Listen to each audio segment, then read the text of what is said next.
Our first guest tonight is a Tony Award-nominated actor for movies like Superbad, A Scott Pilgrim, A Verse of the World, and Barbie, as well as shows like Arrested Development. He stars in Sausage Party Foodtopia, which is streaming on Prime Video. Let's take a look.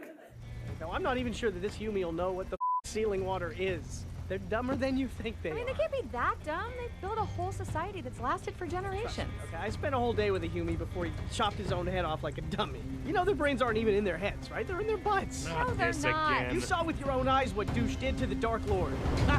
If you stick your head into their butts, your brain overpowers theirs. Why? Because their brains are in their butts. Please welcome to the show, Michael Cera.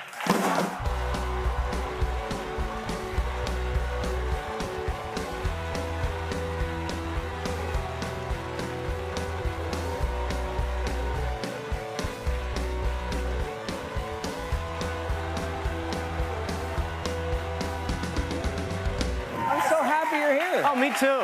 I'm so happy you're here. My producer today said Michael wants me to let you know he's blonde. Yeah.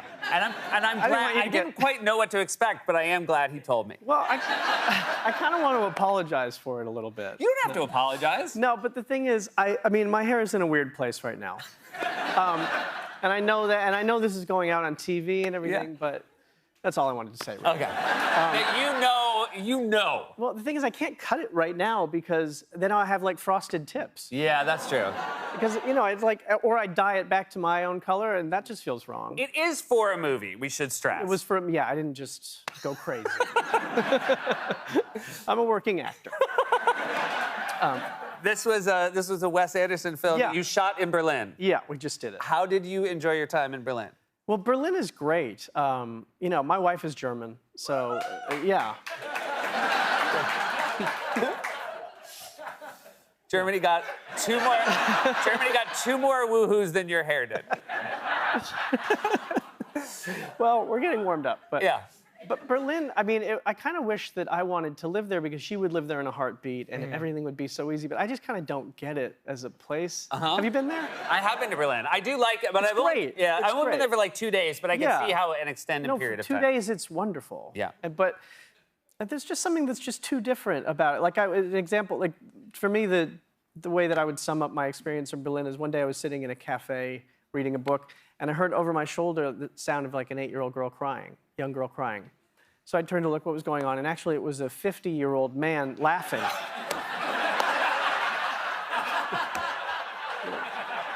So that's kind of, it's just too different from here. You can't live in a place like that. I'm like, I don't know what's going on. I don't know how anything works.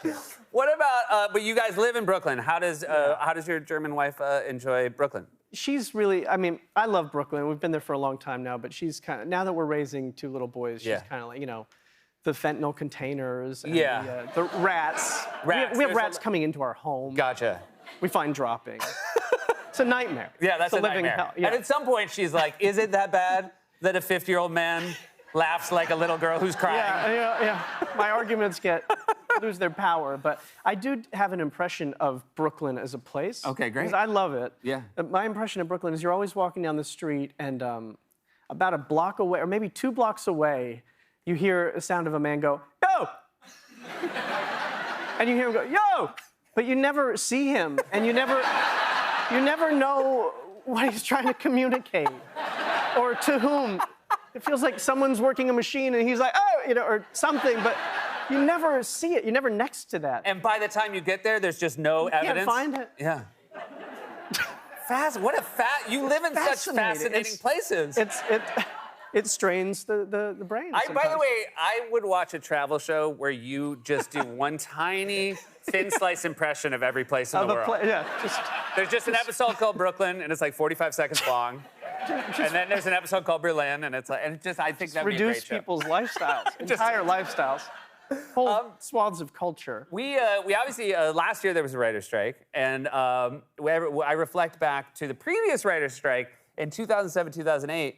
SNL did a strike show where we raised money for the cruise, and we needed a host. It was all sketches we'd written that had not aired on SNL. Yeah. And you were the host of the 2007 really SNL. So this was in a tiny theater. There you are. There you are backstage with a wig. Hader, Sandberg, Forte. With the gang. Everybody. It was so cool. This was a Weekend Update. It was just a little table, little folder. Yeah, and Yola Tango was the band. Yola Tango was the yeah. musical guest, and we did not write a monologue for you because we were pencils down, as they say. Right. So we just used previous monologues of hosts that we thought were most like you. Do you remember the ones you did? I don't remember the joke. I mean, the joke that I remember got the biggest laugh was when I said, "It's so great to be hosting Saturday Night Live." Because it was, because it was like we were in a basement at UCB, and it was like that was my version of hosting. We actually have a version of how that looked. Yeah. Ladies and gentlemen, Michael Cera.